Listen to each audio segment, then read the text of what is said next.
Early last year, the Royal Marines released a promotional video titled Raid. It was a capabilities showcase, the kind of thing the Corps puts out to remind people what the UK Commando Force actually looks like when it's working. And sitting in the hands of the 42 Commandos operators, unmistakably was the SIG MCX.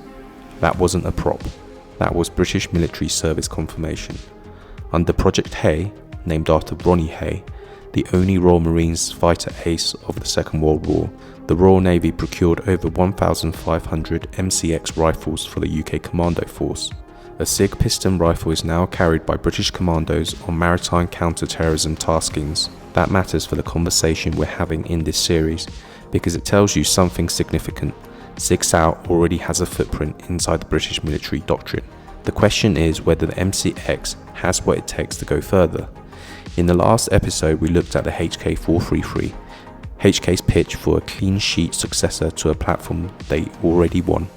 Today, the contender is from New Hampshire, by way of Switzerland, and it carries a design lineage that traces back to USSOCOM's own requirements. This is the SIG MCX.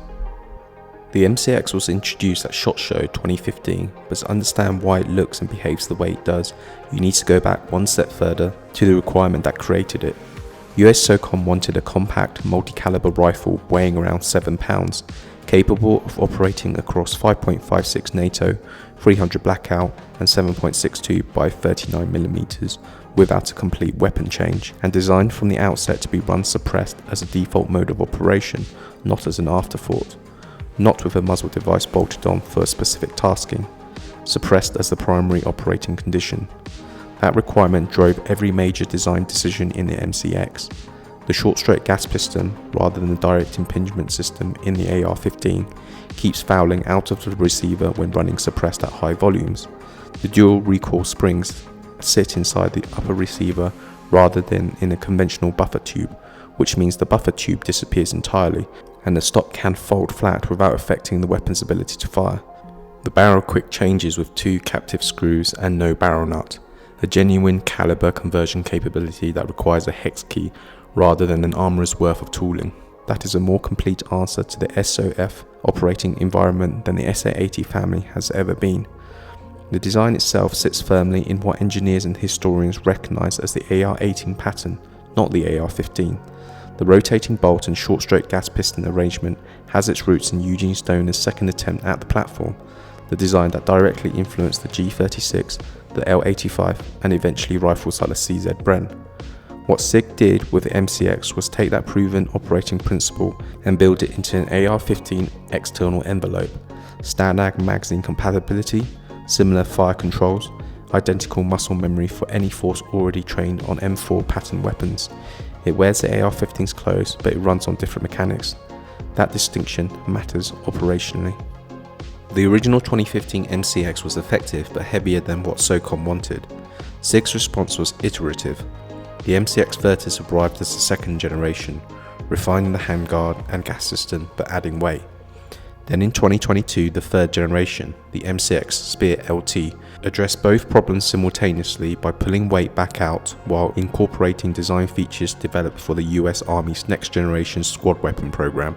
The MCX Spear is what won the US Army's NGSWR competition in 2022, chambered in the 6.8 by 51mm SIG Fury cartridge and adopted as the M7 to replace the M4. The Spear LT is the lighter, traditional caliber derivative of that program, inheriting the improved handguard geometry, the ambidextrous bolt catch and release, the SLX quick detach suppressor interface, and the refined stock from its bigger sibling, while remaining in 5.56 NATO, 300 blackout and 7.62 by 39mm. The result is a rifle that, loaded, comes in close to the weight of an M4A1. That is a credible achievement for a piston-driven design. Piston systems inherently add mass to the front of the weapon. The rod, the gas block, the additional connection to the bolt carrier all cost weight. The Spear LT manages that trade-off more effectively than most. It still carries more front-end mass than direct impingement AR, but the operational benefits, particularly around sustained suppressed fire and reliability in adverse conditions, give SIG a reasonable argument that the numbers justify themselves. The 2-position gas regulator is worth noting specifically. Position 1 is standard operation. Position 2 is adverse conditions, extreme cold, heavily fouled weapon, or any scenario where the weapon needs more gas to cycle reliably. That adjustability is built into the weapon as standard, not an aftermarket modification.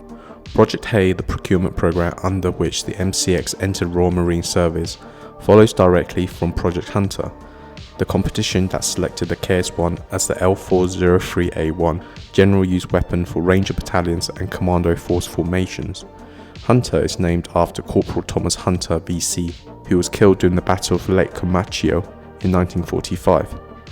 Hay is specifically for specialist counter-terrorism roles, replacing the Colt Canada L119 C8 carbines previously held by 42 Commando.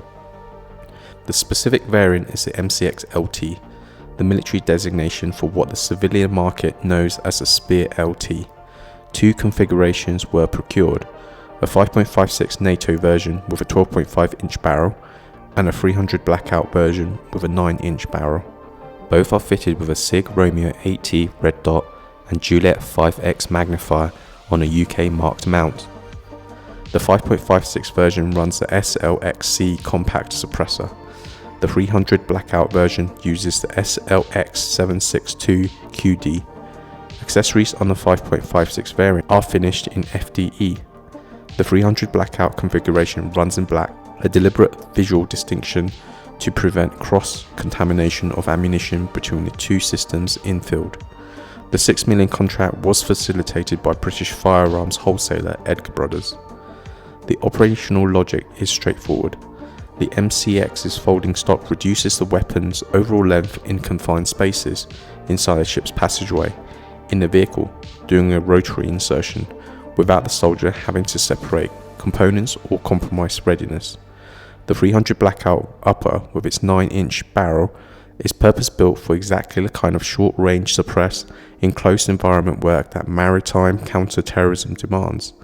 The caliber produces effective terminal effect at CQB ranges when subsonic, generates substantially less blast signature than the supersonic 5.56 in a confined space, and, critically, functions in the same lower receiver as the 5.56 configuration. One lower, two uppers, two mission profiles. That modularity is the operational argument for the MCX in the hands of 42 Commando and 47 Commando Raiding Group, both of which are equipped with a platform. It is not the argument for a general issue infantry rifle, and it is worth being clear about that distinction. This is where the MCX's candidacy gets complicated, and the complication is one the Royal Marines have already surfaced. Under Project Hunter, the same program that preceded Hay, the MCX Spear LT was among the platforms evaluated against the KS-1 for the Commando Force's general issue role. The KS-1 won. The MCX was not selected. Then, under a separate requirement and a different project name, the MCX came back and entered service anyway for a different role. That sequence tells you two things. The platform is capable enough to pass British military evaluation, and it occupies a specific operational niche rather than a general one. For Project Grayburn, the prospective SA-80 replacement for the wider British Army, the picture became substantially clearer in January 2026 when the MOD published its concept stage pipeline notice on the Finder Tender Service. That document is the first formal statement of what Grayburn is actually being asked to deliver. The requirement is for 5 variants on a common lower receiver, a standard dismounted close combat rifle replacing the L85A3, a shorter DCC variant, a personal defense weapon replacing the L22 carbine, a generalist rifle replacing the L85A2, and a cadet rifle replacing the L98. UK manufacture is a stated requirement, not a preference, a condition. The MOD is explicitly looking to re-establish a sovereign small arms manufacturing capability that was lost when the Royal Ordnance Nottingham small arms factory closed in 2001. The contract period runs from April 2028 to March 2045, with a total procurement figure of approximately 170,000 weapons. No investment decisions have been taken yet. For the MCX specifically, that requirement profile presents a mixed picture. SIG is actively pitching for Grayburn, with the MCX LT and potentially a 5.56 derivative of the M7 platform among its offers. The modularity case is strong, and with over 1,500 systems now in the UK service, the logistics chain argument is less abstract than it was. But the UK manufacturer requirement is the structural change. SIG has no existing UK production footprint, and establishing one credibly within the contract window is a different proposition from the domestic manufacturing plans BDT UK has been articulating for the NARB. The HK433 covered in the previous episode benefits from HK's existing SA80 support infrastructure in the UK. SIG would be starting from a lower base. The cost and weight considerations remain. MCX is an expensive platform. Equipping the general infantry at MCX unit price represents a significant procurement uplift over the SA80's replacement cost, and the piston-driven system, however well managed in the Spear LT, still carries more front-end mass than a direct impingement equivalent, a factor that accumulates across a section at scale. The MCX Spear LT is a mature, proven platform with genuine operational advantages in the environment it was designed for. The Royal Marines' adoption is not a promotional talking point. It is a real procurement under a real project name with real operators who tested it through force-on-force exercises and live fire before it entered service. The design brief that created it, compact, multi-caliber, suppressor optimized, folding stock, reads like a checklist of everything the SA80 family cannot do. That is not a coincidence. It is what happens when a platform is built around operator feedback from Tier 1 units rather than evolve from a fixed Cold War requirement. But the MCX's strengths are mostly relevant in the specialist SOF environment.